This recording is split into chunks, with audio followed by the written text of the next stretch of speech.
Hi, you all. Welcome back. Thank you all for joining me again. This here is Shavonda Marie with Love, Strength, and Love.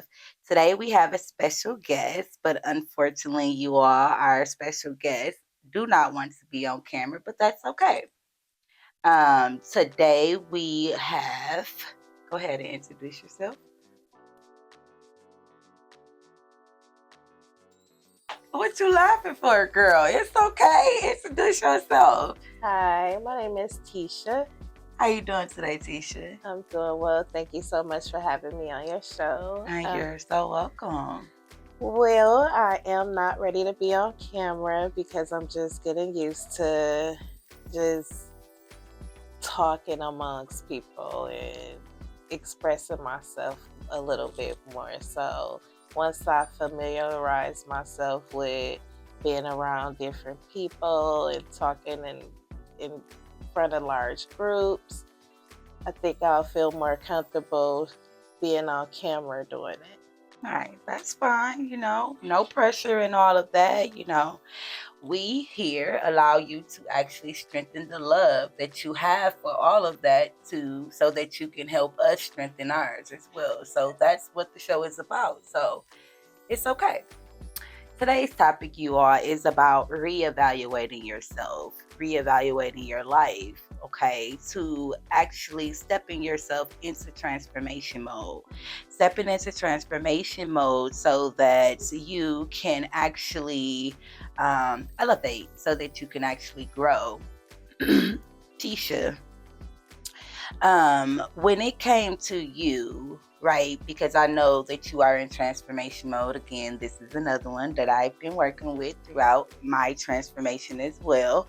So during the transformation mode, we go through a whole process of where we have some type of setback that actually sits us down and actually make us reevaluate our life or reevaluate ourselves. So when it came down to that point in your life, would you like to share, some type of setback that you actually had, which made you actually sit down and reevaluate your life? The thing that made me sit down to reevaluate my life and reevaluate myself as a person is I went through my breakup, my divorce, Okay.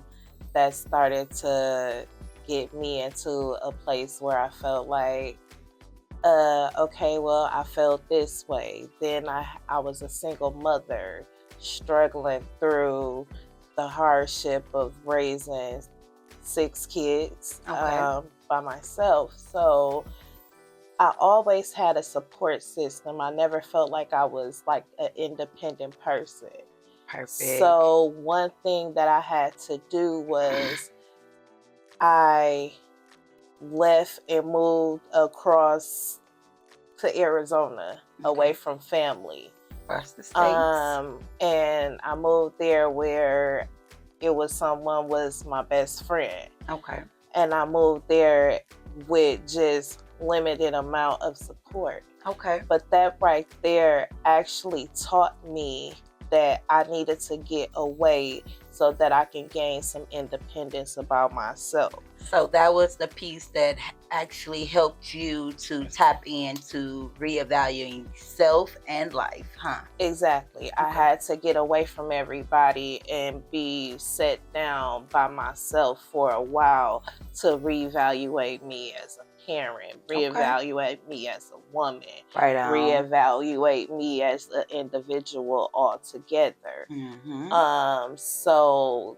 that was what Arizona did for me. Okay, right on, right on. Love it, love it. So after you actually went through and had all of them setbacks, right? You was able to move to Arizona. First off, before I ask that question, right? What was it like doing all of it? Kind of share a little bit of your emotions. How were you feeling through it all?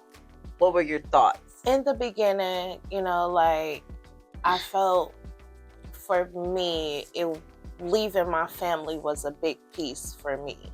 Okay.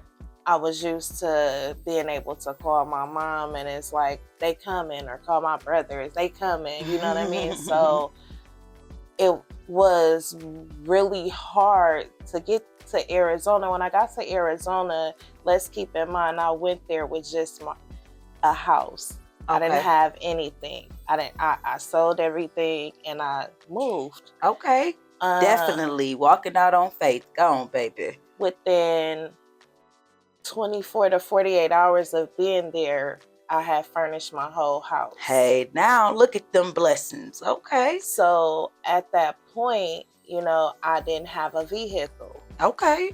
And, you know, it was during the pandemic. So I was at a point in my life where it was we taking lifts and Ubers everywhere. Having my best friend lives 7 minutes away, what didn't mean Perfect. anything. You know, it Right. started me to build my own support system. Exactly. To step out and do my own thing and gain some independence. That's where the transformation come in. So at. then Yes. I was able to start paying more attention to life, paying more attention to different people, different situations. And along the way, and I always said this to others, but I didn't pay attention for myself. Okay. And one thing that was God, when God is gonna bless me or elevate me, the people that's not supposed to be a part of my life, is God gonna start to remove them. Remove them, baby. So in the process of me in Arizona, I was brought there for my purpose, and my purpose was to Exactly. gain my independency and pay more attention to people. So then, Wait. When you say more attention to people, what do you mean by that? everybody that says they love you, or everybody that say they hear with you through thick and thin, is not always that. So I was able to tap in more and pay attention more to who's genuine and who's not. Okay. Nice. So even after having this grand house and all the new furniture, and even got me a car, blessings guess on what? blessings on blessings. I still hadn't learned the lesson that I needed to learn. I lost everything there. Okay. I came back with me and my kids on the airplane. When you say come back, I don't mean to cut you off, but when you say come back, what you mean come back? I came back to Wisconsin. Okay. At this point, my family needed my support. They needed what I had learned. So I came back to Wisconsin. I was forced back because it was a thing. Well, I don't want to lose this. I don't want to lose that. It became a material thing. Okay. But when it started to become a material thing, I was getting the confirmation that I was needing, but I wasn't fully sold on it until I was forced. And when you say force, what do you mean by force? I mean, I lost everything. Okay. It was either be there with nothing or you come back. I had my job though. I still had that in the bag. So you had to pretty much start over. And you had the option to or the opportunity to actually start over in your hometown, or start over in an unfamiliar place. Okay. Where I built. Okay. So what made you start over your hometown? I know you said that it was time for you to come back and for your family to you to give them what you have learned, right? What actually was a key piece, or who was actually a key piece? The thing that made me come back is because if I was able to make it in an unfamiliar place by myself, with maybe the few support people I built along the way, okay, then I knew damn well I could come back to where I'm familiar at and take off. And be a boss. Hey, now, girl, give me some. Right on. That's exactly what I'm talking about. So that's what made me come back. And what made you realize, while you were sitting and reevaluating yourself, what were the key pieces that you knew deep within inside you to say, yeah, if I go back home, I'm gonna take off? I had bossed up so much. And when you mean bossed up, what do you mean by bossed up? First of all, I had a good ass job. Okay. Like I'm running my own, like it's like my own business within my job. You know what I mean? Okay. So I bossed up financially. Mm. So that was the key thing that I knew, that if I was making it on that job there, what I'll be able to do here. Okay, so back to the question. You kind of already answered it along the way, but the question was, after you actually sat down, had the chance to reevaluate yourself and reevaluate your life, what were the major comebacks? And you kind of tapped into that along the way when it came to you moving back to Milwaukee and bossing up. So with you being back to Milwaukee and you're being able to boss up, right? What kind of goals that you have been able to set for yourself? I've been working on my credit. Okay. That's something that I've been able to work on since I've been back home. I also got me a new car after losing my car. I was able to get a brand new car nobody has ever drove. Wait, so you telling me when you moved to Arizona, right?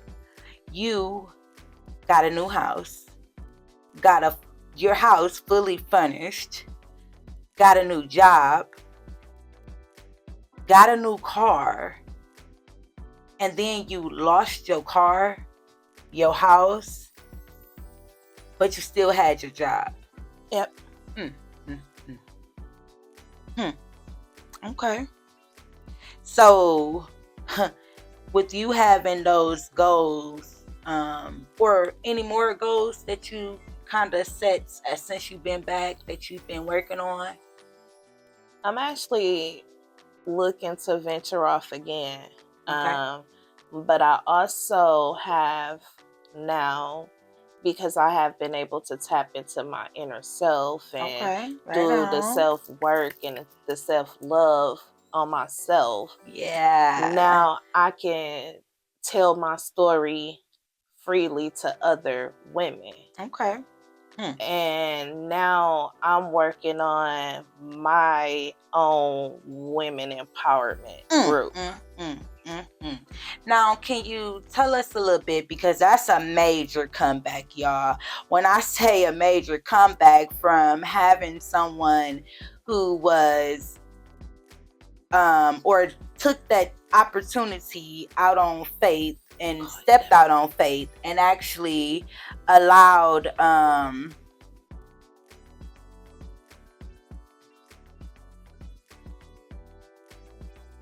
okay, I apologize about that, y'all. Okay, so like I was saying before, though, that's a major comeback, to, like I said, be able to go and create something, step out on faith, and actually take action on the things that you have been creating. Like, that's the awesome. That is amazing. Like, Tesha, you really have a lot of strength. And this one, women's empowerment, will be something that a lot of women will need. I really honestly believe that your story, just the little piece that you've allowed us to tap into right now at this moment, it has really inspired me And like I said, I've been working with you, so it's definitely inspired me to actually tap into different pieces within my own life. So it's amazing, and if you were able to do that to me, I've watched you do it for other people. So most definitely now you're actually tapping into it and doing it for your own self. Yes, baby, you are bossing up. You are elevating. That's what growth is about. That's the love, strength that we actually need out here in the world. Women need that because there's so many different type of women that do not have that strength, especially after the things of divorce and, being a single mom. It's still single moms out here. They're struggling. They have no sense of direction. So to be able to tap into that with other people, it's gonna be something amazing. And now you can tap into it knowing that this is something that you're meant to tap into because you can feel it, you can hear it, you can see it. You Abs- haven't even experienced it. Absolutely. It's about customizing yourself for growth. That is some powerful stuff, y'all. That is some real powerful stuff. Well, next time, Miss Tesha, hopefully you'll be able to come back and step into the camera so we can see your beautiful black skin, my sister. You know, Absolutely. we really enjoyed you. We appreciate you sharing your story. Like I said before, it's very inspiring. And go ahead, share it. A little bit more about your women's group, though. You want to tap in a little bit more into it? What is it about? Okay, so my women's group is basically, I had said about customizing yourself for growth. Within the group, my plan is to motivate women, motivate women to be a better version of themselves. Okay, right on, baby. And we all Um, need that. you know, with doing that, I am going to be committed to helping women, motivating them, showing them that there is help, like different resources, Okay. whether it be, okay, I'm overwhelmed, I need somebody to keep the kids, different things of that nature. I would like for more women to tap in and just get to know each other. It's a non-judgmental group. So We we're not definitely here to need that. judge. If we can help each other in some type of way, network, whatever the case may be. That's what the group is basically about. Okay. So, what kind of women are you kind of targeted? Is there a specific group that you're targeting? It's not a specific group because if we have older women, more seasoned women, they can help the younger women out. Okay. So it's definitely not like an age restricted group. By all ages is more than welcome. How about the type of women as far as their lives and them actually going through and reevaluating themselves? Do they have to been through a certain type of trauma or some sort type of depression, or is it that they just want to reevaluate their life and they want to step into the positive energy? That's what I was going to say. Not necessarily just trauma people, Okay. because there are other women who hasn't had trauma that can be motivational to the women that Mm. has had that trauma. Right on. So we're looking for women just any age, any background you've had, just positive energy. Okay, positive vibes, y'all. We love the positive energy. Once again, Tesha, I really appreciate you coming on to the show. Now, you were saying you wanted more people to reach out to you. How can we find you? How can we get in contact with you where we can tap into this women's group? Well, I do have I haven't really tapped into Instagram, guys. I'm a little older, That's so okay. That's I'm okay, girl. learning. That's But I do okay. have a Facebook. It's the Women Empowerment Group. You could definitely request to be in the group. It is an open group. Okay. So that's kind of where I'm starting at until I get a little bit more tech savvy. All righty, y'all. Right on, you all. Again, thank you all for tapping in. Please do not forget to like, share, and subscribe, and come back for more of love strength that strengthens the loves for others.